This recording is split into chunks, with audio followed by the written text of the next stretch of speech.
सभी को नमस्ते। मणिपुर में अभी चल रही लड़ाई 3 महीने होने वाला है। अभी तक शांति नहीं ला पा रही है। ये लड़ाई की वजह से काफ़ी प्लेयर्स को ट्रेनिंग नहीं कर पा रही है और स्टूडेंट को पढ़ाई में डिस्टर्ब हो रही है।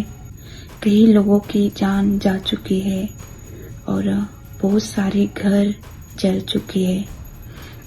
मणिपुर में मेरा घर है। फिलहाल मैं अभी यूएसए में हूँ।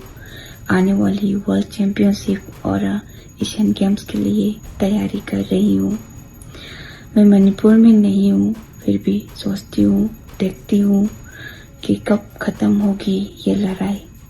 मैं अपील करना चाहूँगी कि हमारी प्राइम मिनिस्टर जी और होम मिनिस्टर जी को जो लड़ाई चल रही है उसको जल्दी से जल्दी ठीक करे और मणिपुर की सभी प्रजा को बचा लीजिए और मणिपुर की पहले जैसे शांति जो है वो लाइए। धन्यवाद।